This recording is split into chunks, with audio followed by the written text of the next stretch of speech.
It's episode 1039, and it's the Relevant Podcast. Here in Orlando, I'm your host, Cameron Strang, and joining me from Loverland, Virginia, is Jesse Carey. Hello, hello. From Nashville, Tennessee, downtown Emily Brown. Hey, y'all. And from Austin, Texas, author, speaker, podcaster, Jamie Ivey. Hey, guys. We missed you the last couple episodes. I know. I don't even know where I was, but I missed you guys too. And here I'm back. I should mention Derek is out for today's show. So Emily's sitting in for him. And on the next show, Derek will still be out, and we have a very special guest sitting in. Surprise, though, right? Surprise. So you guys need to tune in for the next show. So it's February 3rd. We made it through the longest month in human history. It was the longest month in human history. Was January long for any of you guys? That was crazy. Okay, so I'm going to tell you why January was long. Number one, wasn't it like 5 weeks? I mean, it was just like, this is the longest month we've ever had. So here's why it was long for me. Dry January. I made it. Thank you, guys. Whole 30. New budget at the Ivy House. I wrote a book. Well, I finished a book. And there was something else. It was just the longest month ever. I'm so happy to see February. Can I be honest? I think it was the longest month ever for you because you jam-packed it with the most unfun things I can think of. Right. Yeah. Like, you know. I read 83 books. I sat and stared at a wall every night for 4 hours. I did a diet where you deprive yourself of anything good. Yeah. But I made it, so I'm happy. But anyhow, it was I counted every blade of grass in my yard. Yeah, it did feel, it felt like it stretched on for a bit, you know? I don't know. So I am in this weird flow right now where I'm working and we're doing a lot of stuff, and I look up and it's an hour past dinner time. Like, I thought it was 2:30 in the afternoon. What just happened to today? To me, the work days have been flying by. So I don't know maybe it is because you've been depriving yourself of so much stuff that you've been more aware of the maybe and drudgery. You know, it's just dark. It's winter. It's just literally like, come on, spring. Come on, we're ready for you. I've done diets like the Whole 30, and I feel like because the Whole 30, for people who don't know, it's basically like very clean eating for 30 straight days, right. where there's a high degree of self-limitations that you must impose in order for this diet to work, including if you're like eating out at places. Do you think it stretched on for you just because, like, I feel like days fly by when you have little milestones, like, oh, I'm going to have tacos at lunchtime. Right. Or, you know what? I'm going to go I'm a grazer, like if almost out of boredom, I'll just go find a little snack from the snack bin. Or snacky. Or at night, have some chips and salsa or something. Do you think that without those little daily milestones, that's what made it stretch on for you? Maybe. No question. Maybe. No Although question. I will say that I don't want to be too spiritual here, but listen, it was more about my heart than it was the food, you guys. Okay. So I was just like, December was a month where I let myself do whatever I wanted. And so God was like, hey, how about in January, you act like an adult? And so here I am. I adulted for the month of January is what happened over here, you guys. And I felt better. Are you going to adult in February? Or are you going to maybe go not back. be as I'm much of an adult? I'm going to do a hybrid. I'm going to do a hybrid between adulting and do whatever crazy you want. idea. She's going to young adult. She's going to young adult in February. I'm going to be 20 again, you guys. Yeah. I'm going to try this crazy idea in February. I guess people are calling it moderation. I don't know. Who would have thought? We'll give it a shot. Exactly. Well, we have a great show in store for you today. Coming up later, we talk to Brian Johnson from Bethel. Don't miss that. Also, we have your feedback at the end of the show. But stay tuned right now. Coming up next, it's a very science-y Relevant Buzz. It feels like I've been silent running through the infinite pages. I scroll out, searching for a new world. Waits on the sunrise. I'm silent running,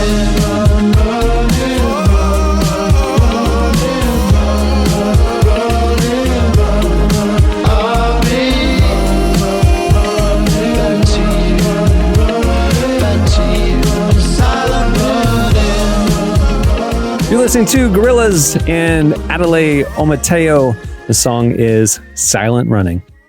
Today's podcast is brought to you in part by Mercy Ships. Globally, 5 billion people lack access to surgical care. In sub-Saharan Africa, there's only one surgeon for every 200,000 people. Mercy Ships provides free, life-transforming surgeries for people who have little to no access to medical care. They help the blind see, straighten twisted limbs, remove deadly tumors, treat cleft conditions, and so much more. With state-of-the-art hospital ships, they provide safe surgery to children and adults living with treatable conditions, and it's completely free of charge. They do all this work with an all-volunteer crew of professionals who donate their time and talents. Surgeons, stewards, nurses, engineers, and more make the world a better place. Your donation today provides free, safe surgeries to people in desperate need of help. All gifts are matched, so please donate today at mercyships.org/relevant. Today's podcast is brought to you in part by Tim Tebow's book, Look Again. Have you ever wondered what would change if you truly believed you were infinitely valuable to God? In his New York Times bestselling book, Look Again, Tim Tebow reveals the powerful truth that when we learn to see the image of God in every person, including those we struggle to love, everything changes. Tebow shares incredible stories from his work with people the world often overlooks, and it will challenge you to stand up to the lies, rediscover the worth that everyone has, and impact the world for good. Find Look Again by Tim Tebow, available now wherever books are sold. All right. Telling us what's happening at the intersection of faith and culture this week. Take it away, Emily. All right. I want to start off talking about just a wild story. Have y'all heard about this de-extinction company that is trying to bring back the dodo bird? The what? I have. The dodo bird. The dodo bird? Yeah, Okay. the famously extinct dodo bird. Yeah. But they're also working on some other animals too. Like woolly mammoth. I Yeah, think. yeah. Woolly mammoth, Tasmanian tiger. Yes. So Colossal Biosciences is a de-extinction company, and they have just this list of animals that they're hoping to fully bring back to life. And this week they added the dodo bird to it. So like we said, they're already working on the woolly mammoth and the Tasmanian tiger, but let's throw another one in there. Let's throw in a dodo bird. Didn't they get a $150 million grant specifically to bring back the dodo bird? Wow. That is a very rich person. That was eccentric. Okay, Someone that was really I have wants a a few dodo bird problems back. with this, but go ahead, Jesse. I want to hear. I was going to say that was my primary question when I saw this like floating in the ether. Is like, what is the business model here? Because like, we know the fictionalized version was like, hey, we'll bring prehistoric animals back to life, but we have to monetize it, so we'll put them in a park, right? And we'll let people come visit. Like, that was the entire motivation for the scientists in Jurassic Park. But like, I understand, like, even if this technology exists, obviously it's incredibly expensive. But what is the business model? What is their motivation for doing this? It's science. It's just science. To see what science can do. They get grants and stuff. Are they the only de-extinction company? That's just that's a weird name to me. Hello, what do you do? I de-extinct things. What? I'm sorry. Can you explain that The to me? de-extinctor. I play God. Exactly. Yeah. It sounds like a 90s action movie, The De-extinctor. That is a good title, though. Like, I de-extinct things. I mean, I'd like that job title. But no, the company says that they're not just doing it for the sake of science or for fun, but they really believe that reintroducing these animals will help the environment overall and just kind of bring back some normalcy to a lot of these environments that have been hurt by, disasters or deforestation and all these different things. They don't they don't lay out exactly how that helps, but that is their reasoning behind it. I think they just want to do it because they can, but that's my personal opinion. Is anyone asking these animals if they want to come back to this world? I mean, come on. Hello. Has anyone thought about this? Maybe they show up and they're like, this is not how we left it. I don't want to be here. The tiger, what happened here? The tiger went extinct in the 30s because of unregulated hunting. So the 1930s. So that one, that's pretty recent. The dodo was like in the 1800s. That went out. It wasn't for hunting reasons. I think it was natural reasons. The woolly mammoth, who knows, the Ice Age? I don't know. Something like that. Yeah. And I don't have I guess there's I don't see any ethical qualms because it's not like they're using DNA sequencing. They're not like inventing the sequencing. Like I'm assuming they have some sort of like fossilized portion of these animals that they're using for to create the DNA. So it's not like in the in the later Jurassic World movies where they make these hybrid monster dinosaurs. It's like they're actually taking like God's design and just sort of, reintroducing it to the environment. I don't see like any ethical issues with it, but I do wonder where what the long-term implications are. Like what happens after the woolly mammoth? Like how far back are they going here? And where's the woolly mammoth going to roam? I mean, it's like, Right. what Siberia. I don't know. Yeah, that's the thing that I'm like, I don't get like what the end game is. But you're right. I mean, these were creatures that existed. Now, they aren't going to be exact replicas. I read the piece that we posted. They're not going to be exact DNA replicas. They're going to be hybrids because they can only do some of the DNA from the actual animal. They have to like fill in the gaps with similar animals. So like the dodo will have other bird DNA in it. The woolly mammoth will have, like be gestated inside of an elephant. Yeah. Womb. Yeah, wow. Things like that. So they're going to have like similar. So it's not going to be an exact replica. And the other thing that the piece mentioned is that scientists don't know how these animals are going to act. Like we don't have any footage of a woolly mammoth or a dodo bird. So we don't know if these hybrid recreations are going to act like the original. So they're talking about the positive impact it's going to have on the environment. But we might have these weird mutants doing weird things in the environment. So who knows? Sounds like a win-win. And it is almost like they're making a new animal. I mean, they're putting, it is not the exact replica. So it is kind of a new animal. And I mean, I'm not in the science world. I don't live for science stuff. Like it is what it is. But I hear $150 million and I just think about, oh my gosh, look at all the people who live on this earth that could be benefited by $150 million. Exactly. And now we're going to make new animals. In my mind, it's funny your mind goes there, Jamie. In my mind, like, I might be able to have a woolly mammoth burger in my lifetime. That is what a time to be alive. Like a woolly mammoth steak. What a time. What a time. What a time. Jesse, do you remember when we went to Somaliland and there was that one restaurant in the main city? There was literally one restaurant and the menu was full of all the illegal meats. Like you could have tiger, you could eat lion. Did you eat tiger? No. I didn't want to like. I've never been the same since then, Jamie. But like that would be the restaurant where they have the woolly mammoth burger. You can go back. But if this company, it's like, look, we're not out here slaughtering the woolly mammoths we brought back. They die eventually, and we chop them up for woolly mammoth steaks. You're telling me you wouldn't be curious? Like, what's the first restaurant that's gonna carry it? Like, who's gonna carry that first? It probably tastes like buffalo. Oh, I love buffalo. How come we don't eat elephant meat? They do in some parts of the world. Oh, okay. I was like, there's a lot of meat on that animal. Yeah, but that's what I'm saying. That is anyone thinking? Yeah, or like a dodo bird leg, like a turkey leg. Like, I mean, they sell turkey legs at the carnival. Dude, dodo birds were fat. They were 50 pounds. So it's like. That's a lot of bird meat right there. That's a big old chicken. That's a big chicken.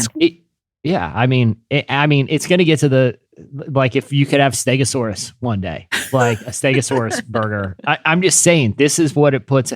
I don't know why my mind immediately thought of eating the de-extinct animals, but I'm just saying it's only a matter of time. Is the Flintstones your favorite cartoon? Because the big old Stegosaurus burgers and stuff. Kind of indifferent. I have a Flintstone steak. Okay. It's like based on the Honeymooners, right? It's just the Honeymooners set in the Stone Age. Yeah.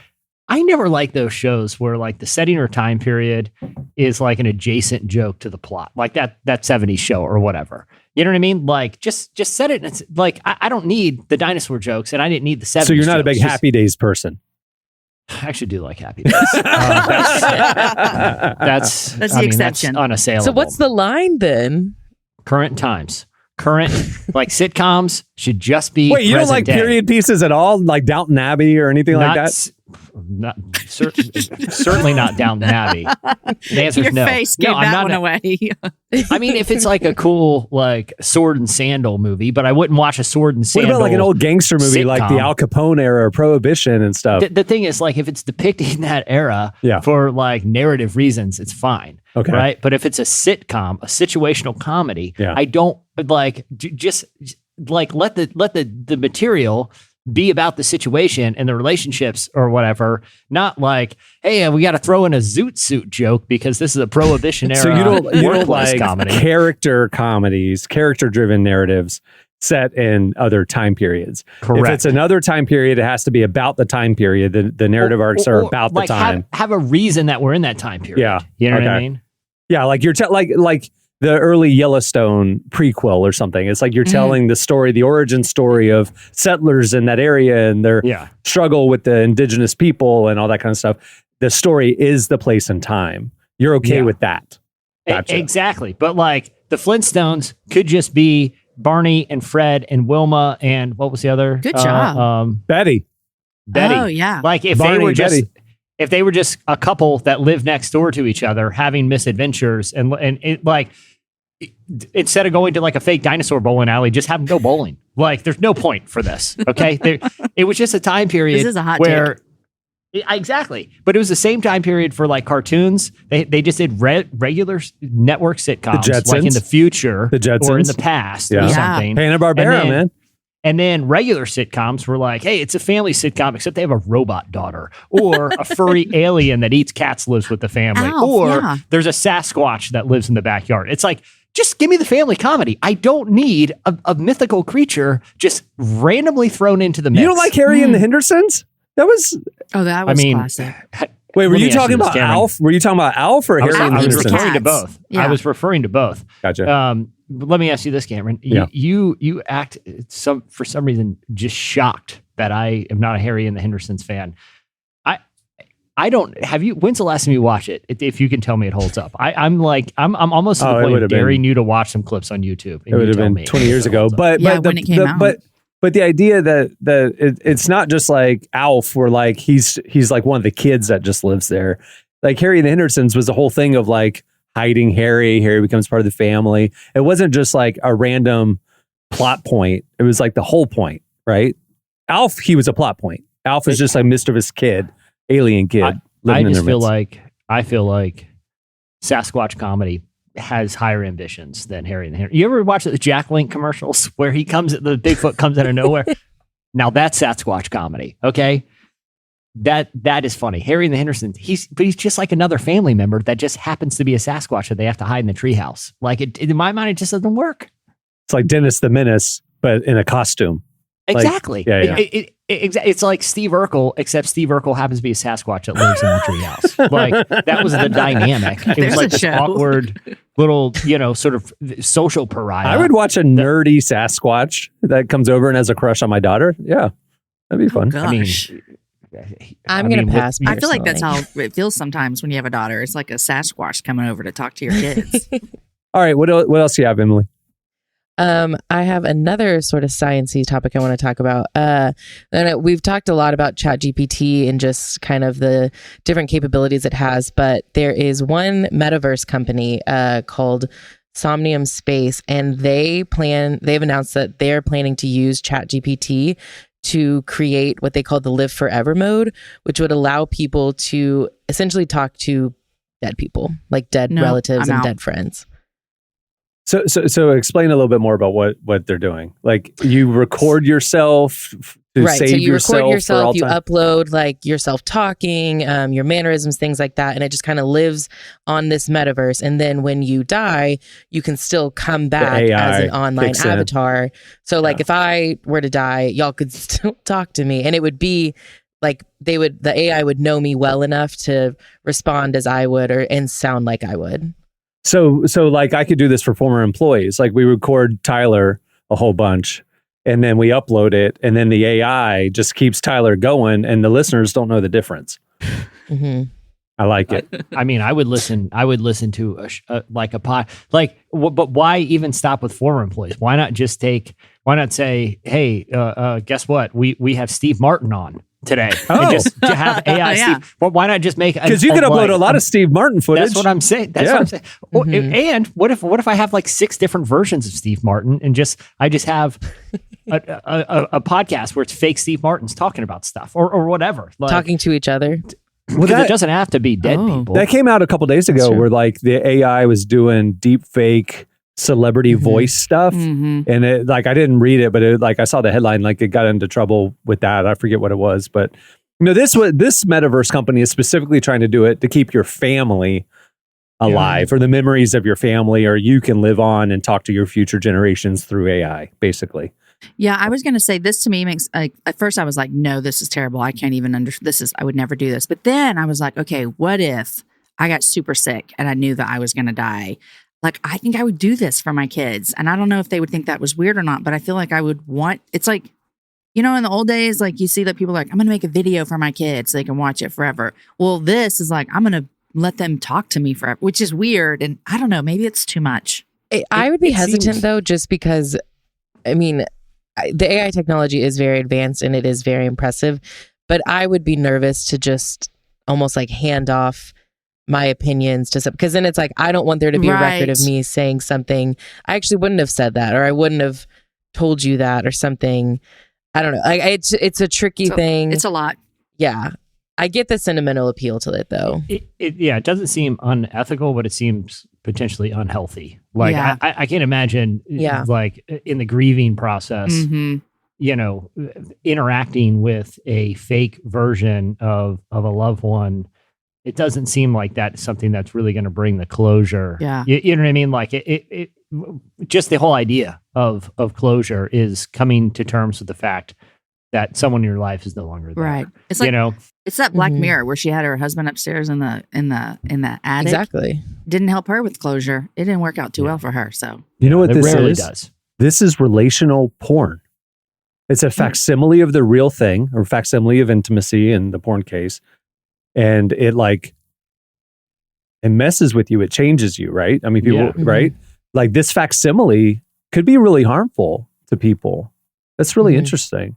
And it also is like playing God. I mean, we talk about this a lot, but it's like playing God because like we're born and we die, and that's how humanity lives. And then as Christians, we believe that there's like an afterlife and we get to be with God for eternity. But if you're still having people, like you said, Jesse, that there's no grief and there's no end. And so there's this like never ending life. Potentially it could feel that way. It's false. Like you said, Cameron. Yeah, but we watch movies, right? And in this era, a movie is a one-directional experience. It's like we watch and take what it says. But in the future, if movies are more interactive, like fast forward 50 years, like maybe entertainment is totally revolutionized, and they can't even wrap their heads around the idea that we sat here for 100 years watching something, and they interact with the thing, and stories are alive, and actors, it's a dynamic experience. And so then in their minds, you know, and this isn't a VR metaverse situation. So you're sitting in the room, and you're sitting in your grandma's living room, talking to her, interacting with her. You're aware that this is a facsimile, but it's like you're immersed in this movie or this alternate world. I think it'll become very commonplace, and that grandma as an avatar is no different than your live friend who's an avatar. I think it'll become like we're just used to the avatar interaction in the future, you know? Yeah, I think, but I think the thing is, versus like interacting with like a hologram that has like scripted responses or something, it's like AI is making decisions. Absolutely. It's a series of if-then statements that ultimately comes down to judgment, right, and discernment. Yeah, and like that's where I think there's a differentiation of like it's actually thinking for itself, not regurgitating, like just where. The humanity of the decision making is totally stripped from it, though. You know. But the idea, I just think this is going to become commonplace. I think 25 years from now, they're going to laugh at how rudimentary we were, and we looked at flat pictures of relatives, and they can bring them quote unquote to life and interact with them and remember their nuances and their humor and their verbal tics and their mannerisms. And it's like, you looked at a picture, like we kind of like laugh at like people sat around the radio in the 30s, now it's like, imagine if they could see what we see. I don't know that I don't know that this will become weird. I don't know that anybody will think this is an odd thing. It's just you create characters in your virtual life, and why not base some of them on real people? I don't know. Yeah. I don't know. I think the Black Mirror episode is like a good. Yeah. Show. How did that show? They've nailed it. So many times. And it's a night, and it ends with a nightmare every time. Yeah. And they're coming out with a new season, which is terrifying because that means there's new nightmares that we haven't even thought of yet. Yeah, but they have. Yeah.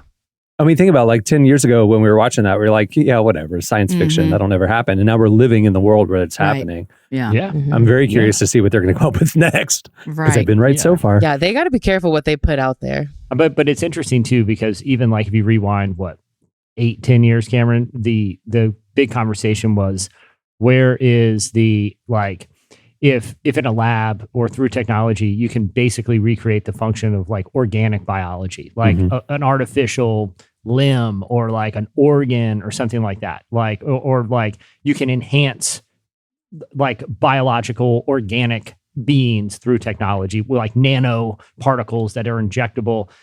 The big conversation was the merger of the artificial and the organic, where now it's kind of even gone to like the level of like, well, what is consciousness and what is like human thought, and what is the difference between human thought and artificial intelligent thought? If you look at our brains, it's circuits firing and synapses receiving signals and processing based on memories, which are stored in different parts of the brain and create different electrical reactions.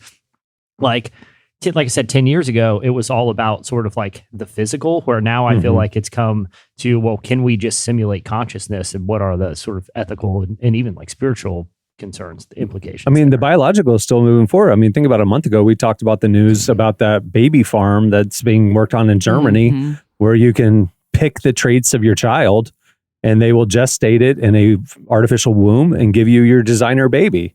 And you can choose its height and its intelligence and its humor and its all that stuff. And then you're right, now it's going to be a question of consciousness. And what was it? A few weeks ago, they said, one of the AI guys said that consciousness is it being able to envision a future for itself or something like that.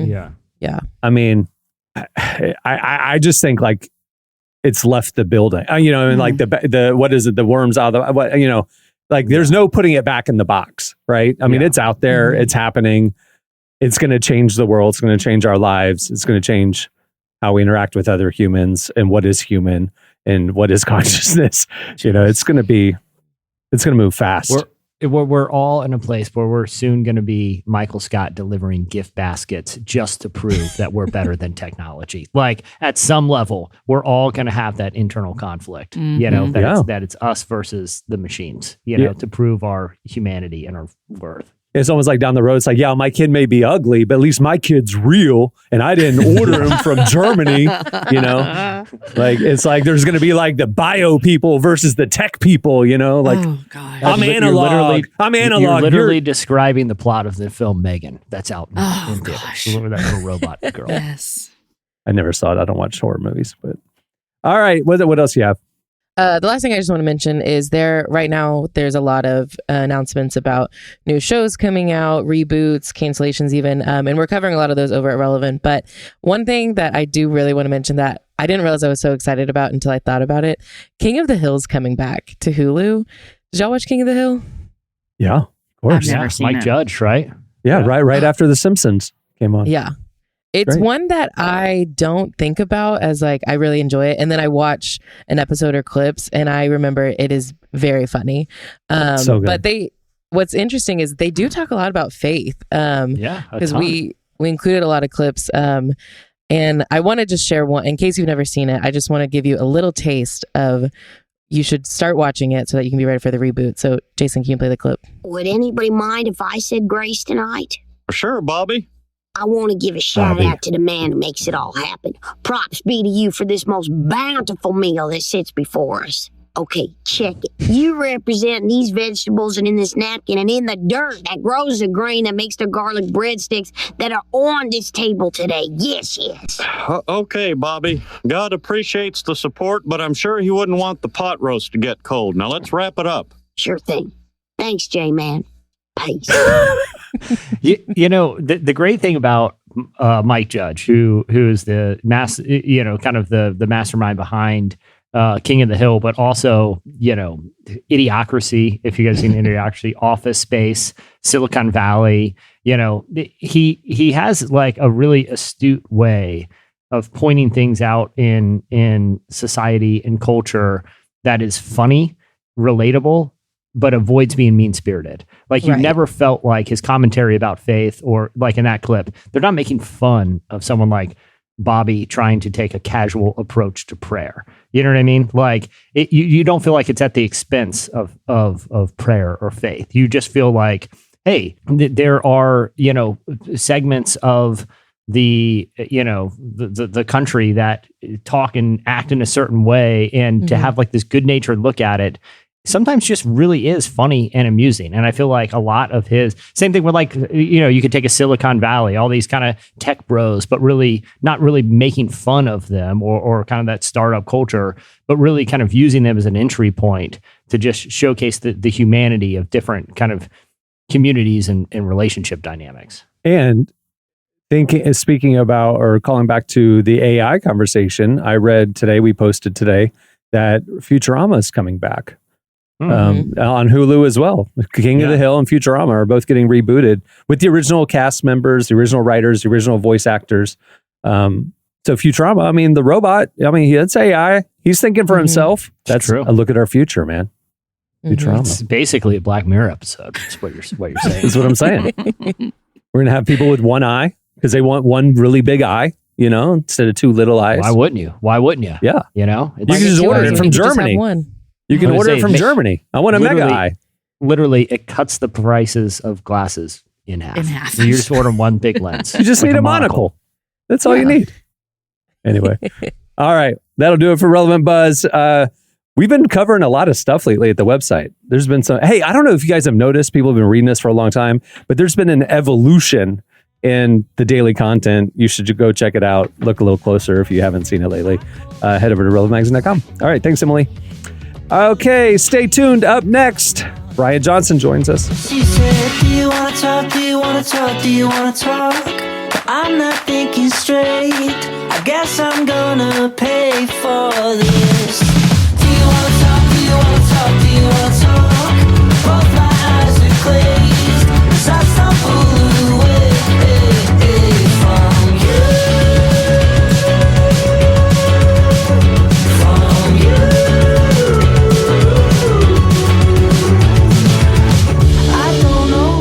You're listening to Circa Waves. The song is Do You Want to Talk? Today's podcast is brought to you in part by John Mark Comer's book, Garden City, a book that speaks to the tension we all feel between work, rest, and purpose.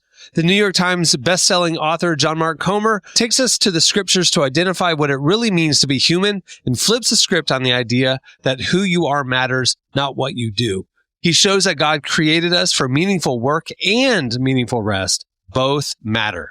This book helps you ask and answer the big questions. Does God care where I work? Is there a direction for my life? So you can discern God's heart for your calling, your rhythms, and the way His Spirit wants to shape every part of your life. If you're longing for purpose and a more grounded way to live, check out the new hardcover edition of Garden City wherever books are sold. Well, today's show is brought to you in part by the new book, God, the Science, the Evidence.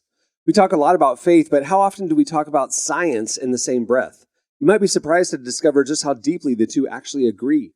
For centuries, science has been used to dismiss the idea of God, but today an intellectual revolution is underway. Modern discoveries in physics, cosmology, and biology are consistently revealing the same truth: creation isn't an accident.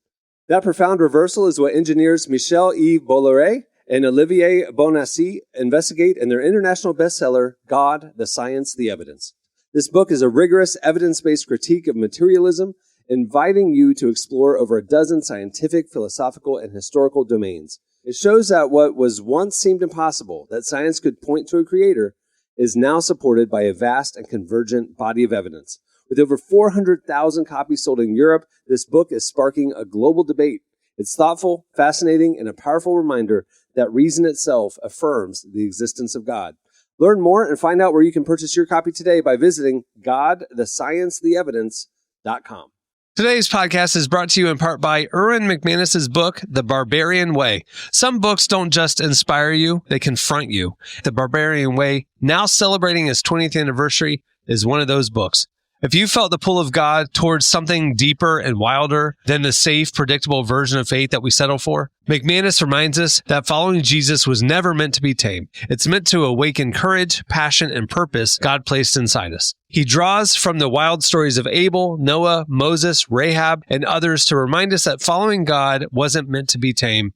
Safe faith isn't working. Step into the story God is writing for you. Choose passion, choose boldness, choose the Barbarian Way. Available now wherever books are sold. Well, our guest today is Brian Johnson. He's a singer, songwriter, and worship leader who's been with Bethel Music for over a decade now. He sat down with Emily to discuss Bethel's upcoming album, Come Up Here, as well as what we can expect from the future of Bethel Music.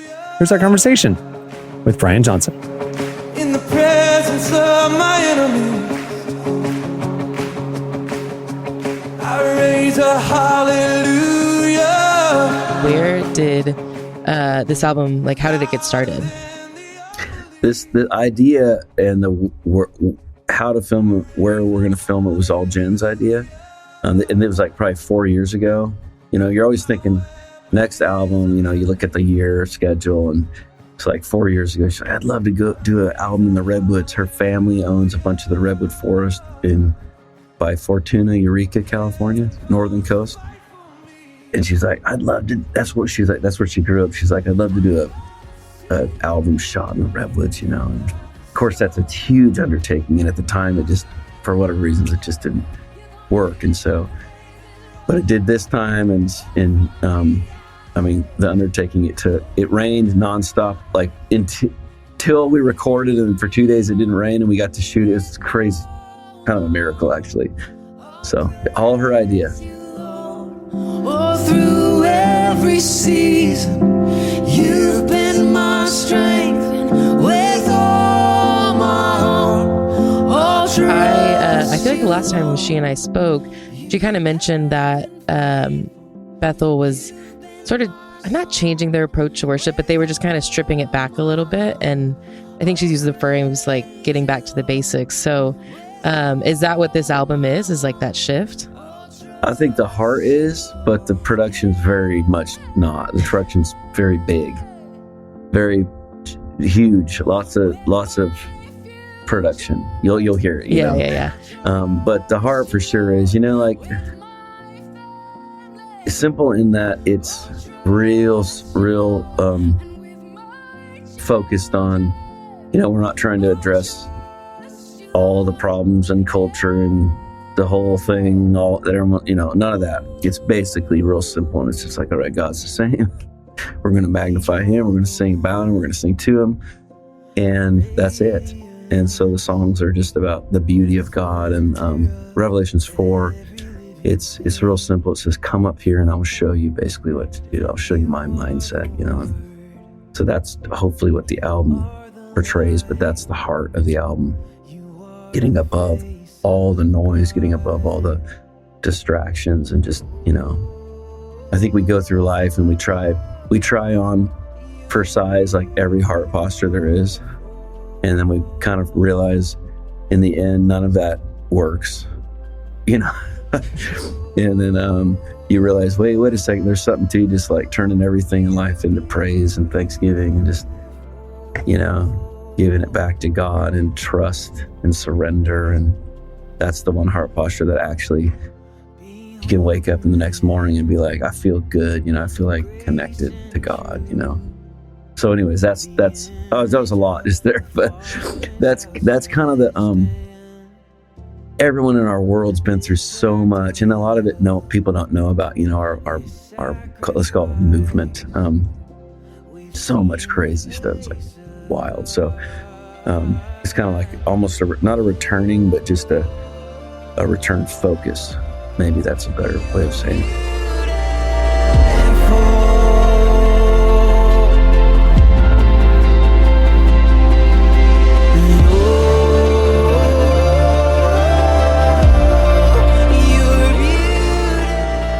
So like, what would you say to someone who, you know, they think like, oh, I'm only going to do things that make me happy, and if it's not happy, I'm going to cut it off. Like, how do you navigate that? I mean, it's just basic nature. Okay, let's talk about working out. If you want to get in shape or you want to grow your muscles, you have to atrophy your body, atrophy those muscles to the point that they hurt, and then heal, hurt, heal, hurt, heal, hurt, heal. There has to be death for there to be life. You know, Jesus died to self. He died on the cross. Why? So that there could be life. I think realizing that the disciplines that bring the real fulfillment in life are usually a bit painful. And so if we're connecting pain is not happiness, pain is not fulfilling, then we're going to miss out on 99% of what we're meant to be here on this earth for. And so, and that goes with relationships. If that relationship is too painful for me, I'm going to cut it out of my life. And it's like, actually, maybe there's something in that relationship that's meant to help you with you become who you're supposed to be, you know?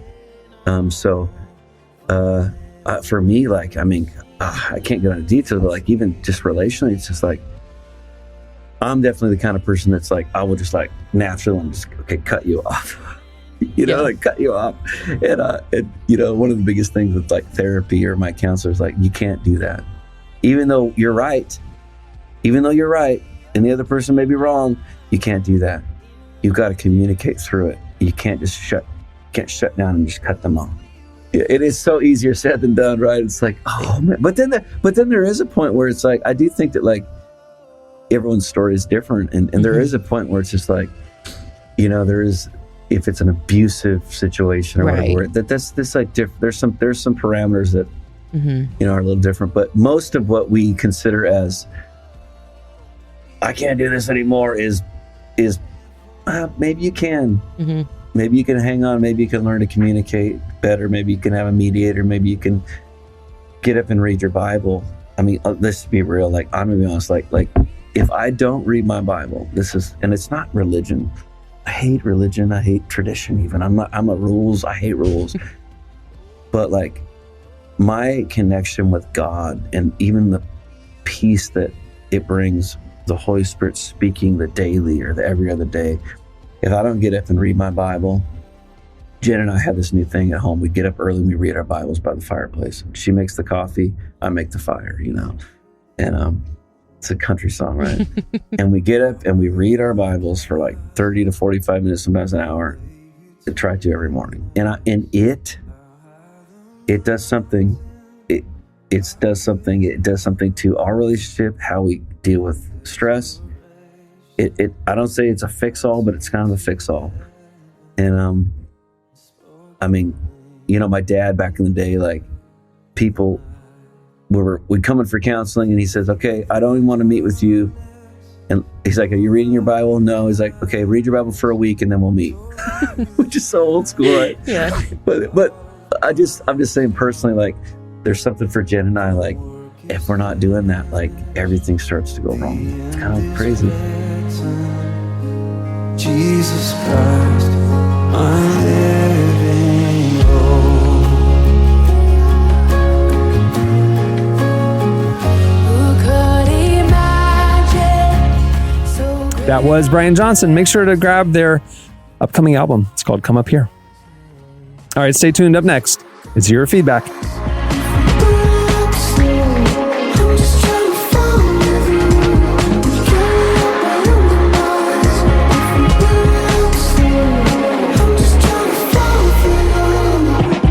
Was a tragedy with icing, and we about escaped our resentment with a silver lining. The playbook's gone and I really don't care which part of me is dying.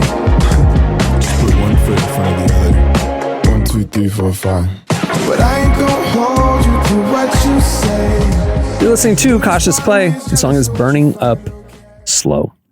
Okay, it's time for your feedback. Last week, we got talking about the story. This was like the biggest story on Relevant in like months.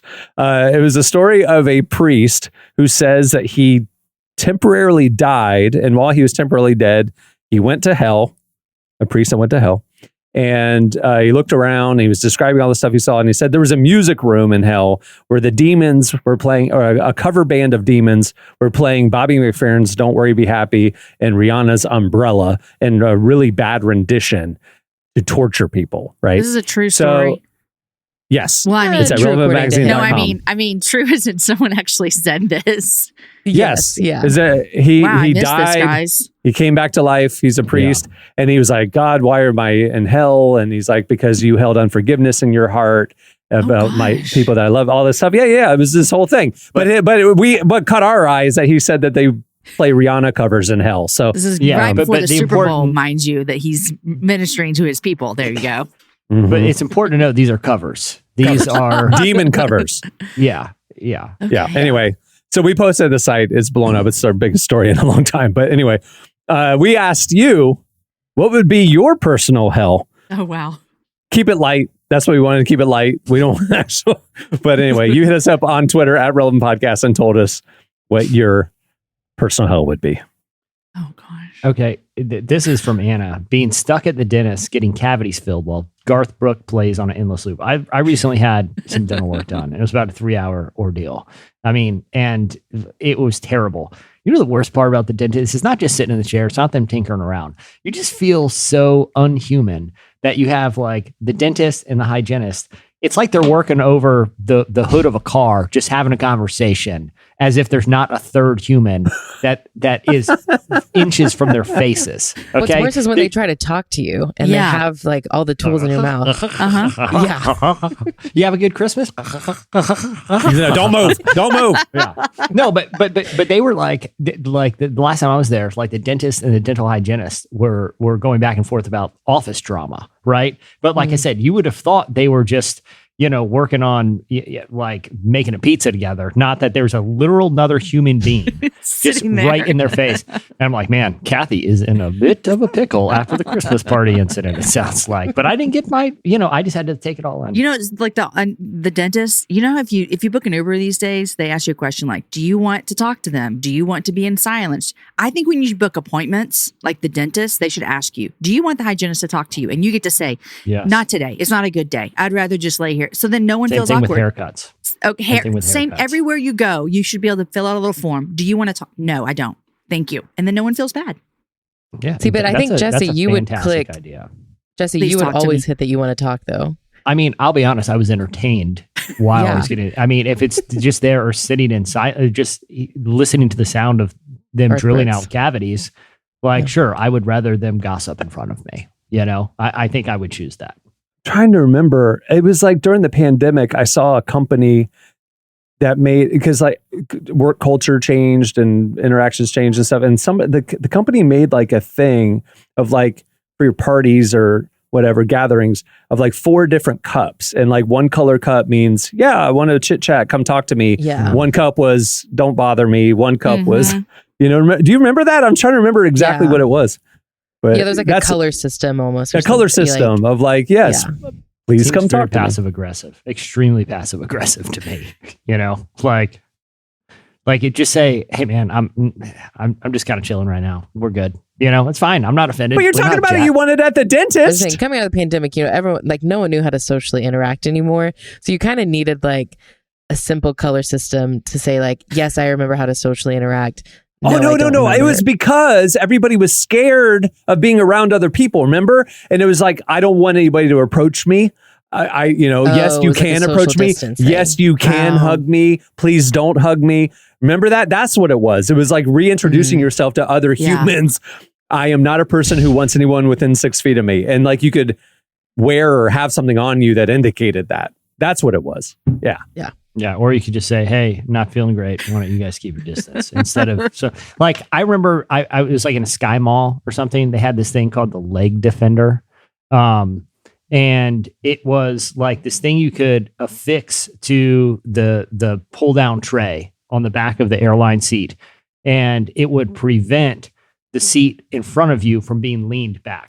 Which there's no way that's got to be some kind of safety violation. I totally remember. Yes. But it also came with a business card that you were supposed to hand to the person. You were supposed to attach the seat defender before takeoff, when you're allowed to put your tray table down. And then in order to avoid the awkward thing of the person trying to recline their seat and realizing it's not working because you've prevented it to with the seat defender, you were supposed to hand them a business card that comes with the seat defender that says, "Hello, I'm using a seat defender. You're going to be unable to recline for the rest of your flight. I need my leg room." Could you imagine if someone handed you that card? I'd be so mad. I'd be like, no. I'd be like, are you insane? Take your seat defender off. I'm reclining. And why wouldn't you just talk to? Why wouldn't you just say, "Hey, look, I got bad knees. I really got to protect my legs here." Like the passive aggressive business card thing was just shocking to me, and I wanted to see it used just one time in the wild to see what would happen. Paul Casper says his personal hell would be folding T-shirts where the laundry basket never empties. The designs on the shirts are all objectively terrible. An off-key elevator music version of Dirty Laundry is on an infinite loop. And each shirt carries a light but horrible scent: burnt hair, vomit, wet dog, etc. Gross. Oh my That's a very specific That's hell. dirty laundry. That is really. It's like Sisyphus, you know, Yeah. like that Greek guy who has to roll the stone up the hill over and over, except with laundry. Brett Callen, along those lines, says his personal hell would be your video will play after the ad, but the ad is forever. Forever. That is the worst. I hate when like Hulu will put the little clock down there and you're like, watch it 90 tick. seconds? What am I going to do? I don't even know if I want to watch Only Murders in the Middle There you go. anymore. You know? Micah Harris said this, and this would be mine. So Micah plus Jamie, here it is. 100 plus people making various noises with their mouths, chewing, popping gum, slurping noodles, loud smacking of any food. I am done. I cannot handle it. Eating at my house sometimes with my children, we're having soup. They tell me that they're supposed to slurp, and I say, no, watch me. I don't slurp. I eat soup without slurping, you guys. It can happen. Don't sit next to me in a movie. If you're smacking it, nope, you have to get to a different seat. I can't sit by you. That is my personal hell. You know what would be the worst is 100 people eating bananas, open mouth, and all the bananas are just past ripe. So they're a little soft. Yeah, and you're like, yeah. "Oh, I can't even handle that when I'm eating the banana. That sound, imagine that 100, bothers me. 100 just past ripe bananas being eaten open mouth. Evan Penn says his hell would be where he keeps reliving when a girl from his Christian college told him, quote, God is calling her to date me in the girls' dorm lobby while people watch for all of eternity. Oh, wow. No.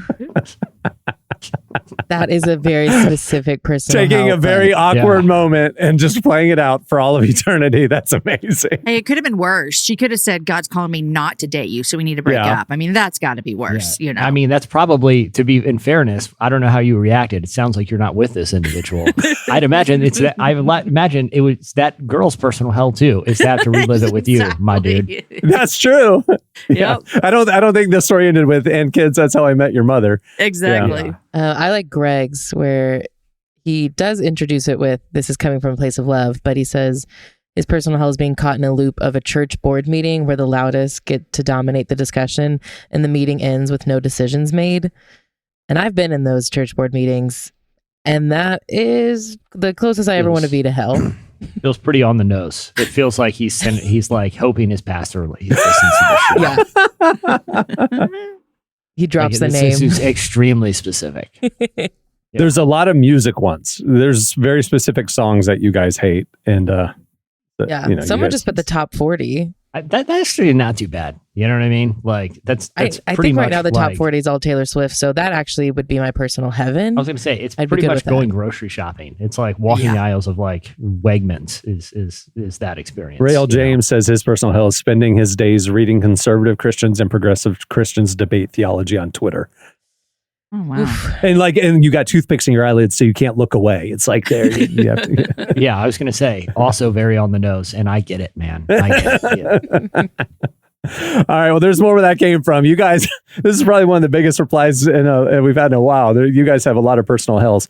You can look at our replies at Relevant Podcast on Twitter. Okay, it's time for this week's Editorial question of the week. Hey.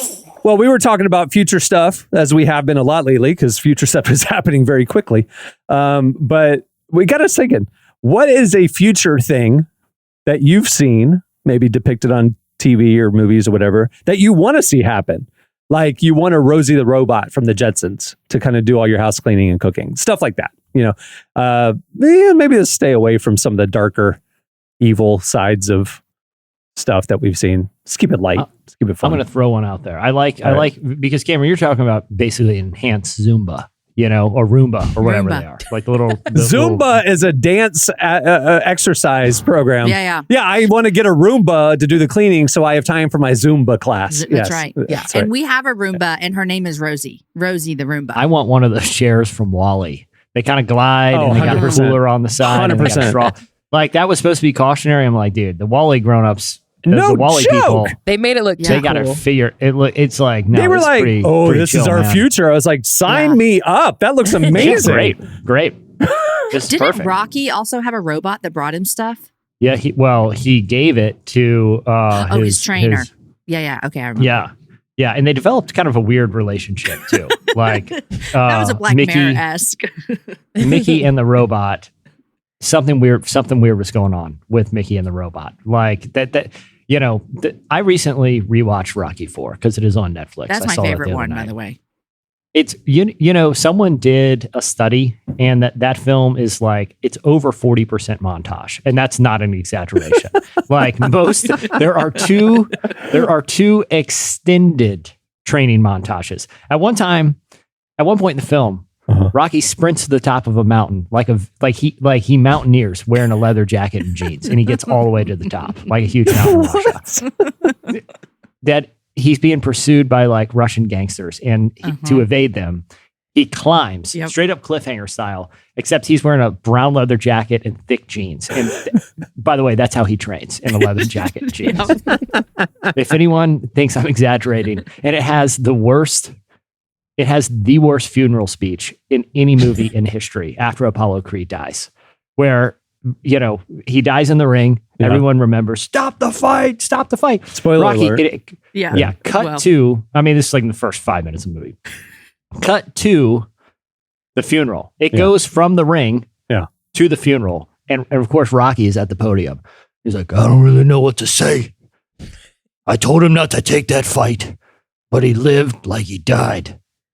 And that's the extent of the speech. And everyone's crying. They're like, this is the worst eulogy I have ever heard. It was as if Stallone showed up to the set that day and just made up a speech and did it one take and just walked off, That's which I'm pretty certain what happened. Yeah. So you don't want that to be said at your funeral? I'll take it if Stallone did it. I can get AI to do it. I was going to say, we can make that AI Stallone. Yeah. I wouldn't mind a future like Transformers, not the battle alien stuff, but like Bumblebee, where like it's my car, but then also can be my friend. That would be kind of fun. It can go do stuff for me. Like Bumblebee, go, pick up Cohen from school, and he goes. And my big old recliner that just takes me wherever I want to go. My little car friends. It's great. Living the dream. And I'm just hanging out with my AI grandma, just shooting the breeze. Future sounds awesome. This is getting weird. Anyway, hit us up on Twitter at Relevant Podcast. Tell us something that you've seen, some future thing you've seen that you want to see become reality, and we'll read our favorites on next week's show. Well, before we wrap things up, just want to remind you of a couple things. One, if you like the show, if you're still listening, tell people about it. Post on social, share clips, tweet about it. And wherever you listen, rate it and review it. That helps the algo. We like the feedback. We watch it. Also, if you want to get an ad-free version of this podcast, you can. It's part of Relevant Plus, the best way to experience the content we create. Not only do you get an ad-free version of this podcast, you get ad-free unlimited reading at relevantmagazine.com. You get an exclusive subscriber podcast each week, and you get a beautifully designed ad-free enhanced edition of our quarterly digital magazine, plus a lot more stuff coming this year. We have some stuff in the pipeline you don't want to miss. Relevant Plus, you can find out all the information right there at the website at relevantmagazine.com. Just click on the Relevant Plus tab. Plans start as low as $250 a month. Okay, on that note, we'll wrap it. I'm Cameron Strang. I'm Jesse Carey. I'm Jamie Ivey. And I'm Emily Brown. All right, we will see you on Tuesday. We have a special guest sitting in. You don't want to miss it. Have a good weekend, everyone.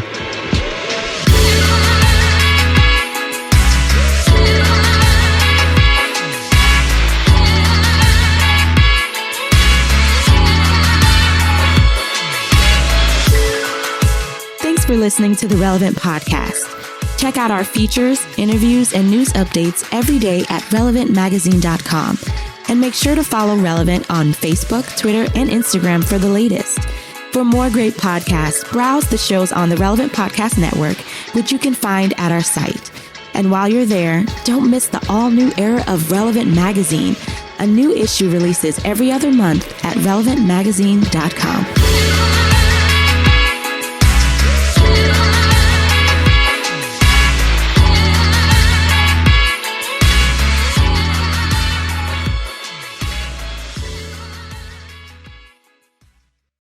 I might be able to have a woolly mammoth burger in my lifetime.